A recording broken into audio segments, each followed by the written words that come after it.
Hi friends, welcome back to my channel.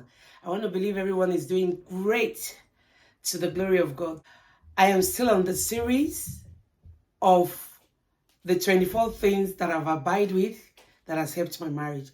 And today, I hope to finish it up. I was on number 20 with the last video. So today, the next on the list is going to be hospitality. You have to be hospitable in your home as the woman. You have to be hospitable to the people that comes around your husband. You have to show that hospitality to anybody that comes around your home. It could be your in-laws, it could be your husband's friends. You owe your duty of care to anybody that comes visiting your home. You don't have to treat anybody shabbily because you think they are not supposed to be around your home or you don't welcome them. Probably could have been your husband that invited them, though it has to be an agreement between you and your husband. But do well to make sure they are not the cause of your problem or they are not the cause of the lack of communication between you and your husband. You have to, receive them, and not that the ball is in your court to play your part. I tell you this story. One of the times in my home, my husband brought a guest to our house that was going to be staying in our house until he gets his accommodation. He never discussed it with me. He never told me anything about it. One of the days that he has to bring the children, and I was looking at the time, he was not around. So when I called him, he now said that he's at the airport trying to pick a friend.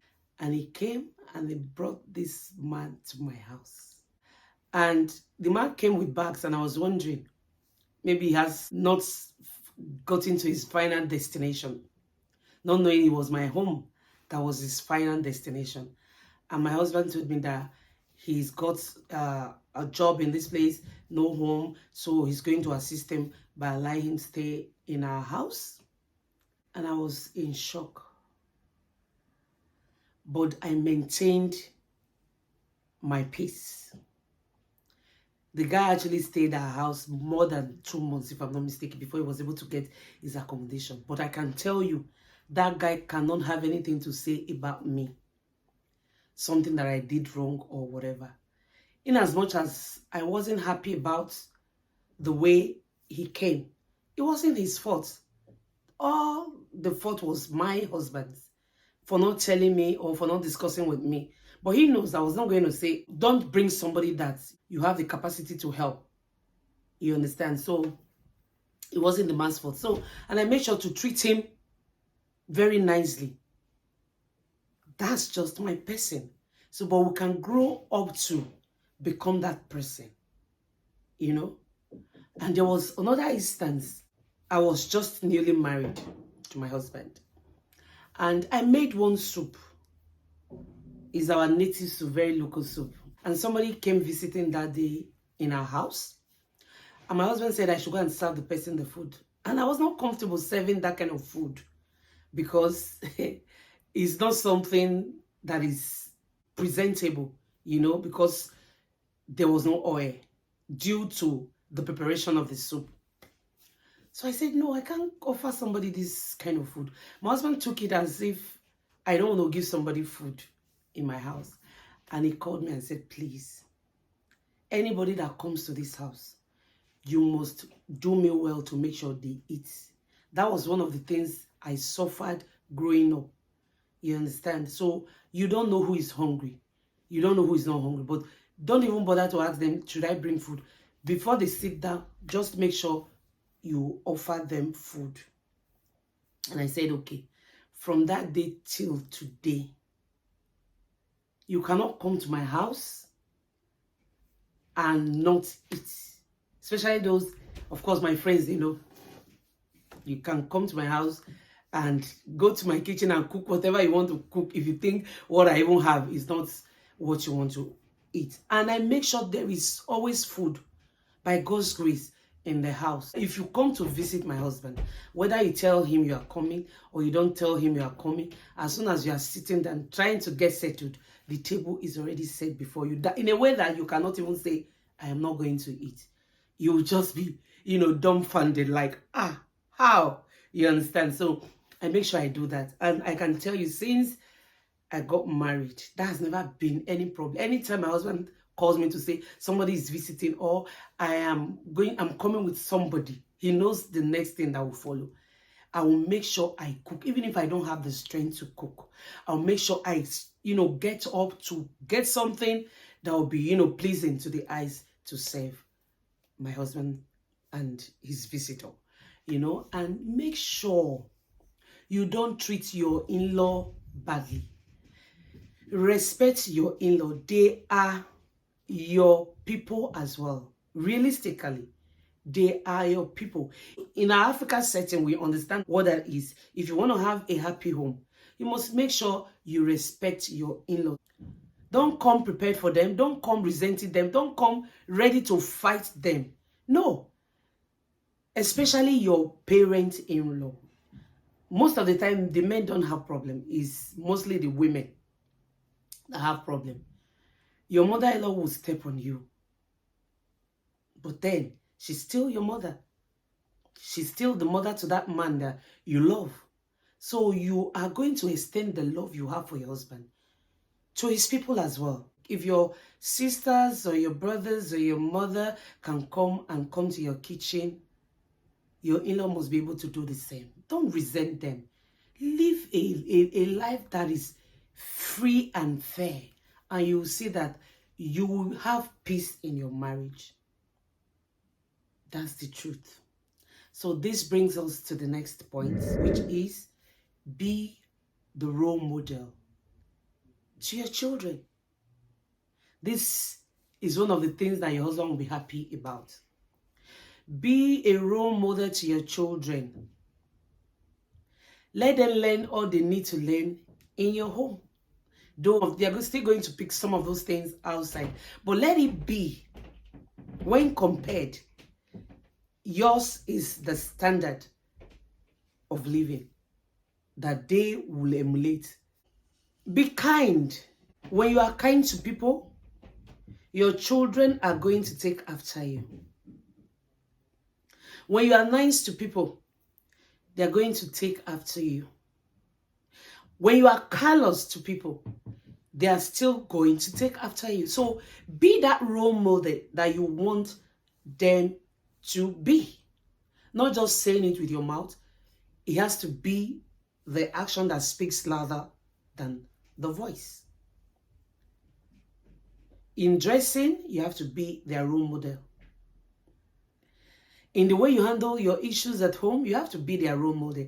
They might not appreciate it yet, but with time, they are going to appreciate what you are doing. Are you getting me? Teach them the things that they need to know. Like we know in this pervert generation, they don't think being under a man is anything good. But you as the mother, you must continually preach it to your children. That is the law, or that is the rules that God has given. You will only be the woman. You cannot be the man, no matter how you try. Whether that man is able to provide all the necessity in the house, he's still the man. You must continually sing that to your children every time. Because most children, they don't even see the need why they should be under the man. They are working. Probably they are any more than the man. They don't think the man deserves the headship. But the truth of the matter is, being the man or the head of your home is not anything to contend with. It is how God has made it to be. Whether you want it, whether you like it, whether you earn more than the man, it still does not or can never change the truth. The man is the man. You stay in your own corner. You are the woman.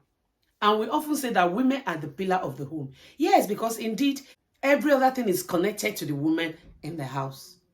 And so that is who you are. So you should be able to disseminate the right information to the children as well. At times, they're not able to tell their father everything, but they will be able to tell you, the mother, most of the time, everything.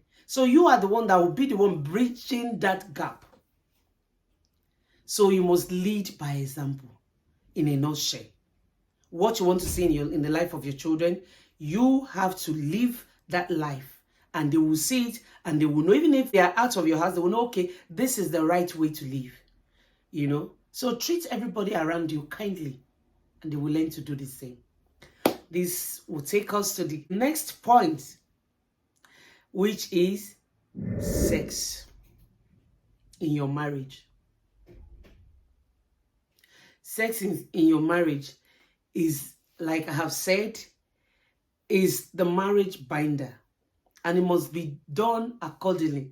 It must be done with God's own specification, which says you should not defraud your husband, or your husband should not defraud you.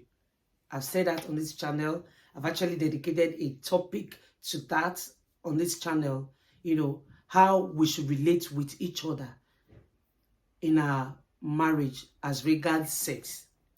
Some women use sex as a weapon. That is a no-no. Some women use sex to control their husband. It is wrong. There are women that cannot ordinarily ask anything from their husband, but once sex is initiated, that is when they want to demand something they cannot ordinarily ask their husband. It is wrong. I call it witchcraft. Because you know, at that moment, the man is not going to tell you no. When you do that, I see it as witchcraft. I see you manipulating your husband with sex. Sex is the marriage binder. God gave us sex in our marriage for a lot of reasons. Remember that it's through sex we reproduce our kind. It's through sex, that oneness that God has pronounced, you know, is continually renewed. So we must use it the way God wants us to use it. Do not use it as a weapon against your husband, but rather use it as a weapon against the devil in your marriage, and it will stay off, because true intimacy is established through the use of sex. So we must use it the way it ought to be used. And finally is be intentional in your marriage. Be intentional in your marriage. All I have said, I think this one is the one tying them up. That whatever you do, you have to be intentional. When I mean be intentional in your marriage, it means you will purposefully create time for your marriage to grow. That's it. It means you will purposefully do whatever you need to do for your marriage to be solid. It means you will have to go against all odds in order to make your marriage work. It's an intentional thing. None of the things that I've said is going to come handy most of the time. Like I said, we're never from the same background. But you have to be intentional about all these things that I've said. You have to create time in order for you to, you know, grow your intimacy. It's not just going to come. Don't marry a woman and just drop her in your house as one of the furnitures you have in the house. You have to be intentional if you want to enjoy your marriage. Intentionality is very, very key in all that you'll be doing. I can't just explain that enough, but that's the truth. You know, the man has to be intentional, the woman has to be intentional. You know, intentional to purposefully do something. Marriage do not just grow on their own. Marriages do not just become solid on their own. It is the intentionality you put in your marriage that is what will make it grow and be solid. If you want to enjoy intimacy, come on. Intimacy needs time. You have to dedicate time to whatever you want to see in your marriage. By so doing, your marriage is going to be heaven on earth. These are the few tips that I can share within this time. And I hope to bring more of these things on this channel. You know, it's often said that the secret of champions are in their stories. So as I share these tips here and there, you'll be able to pick the ones that will be useful to you.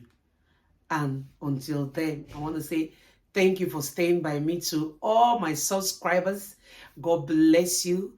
Please always share my videos so that others can learn one or two things from there. God bless you to all that just newly subscribed, and to those ones that have been with me in this journey. God bless you richly. And until I come your way with another video, stay basking in the joy of the Lord.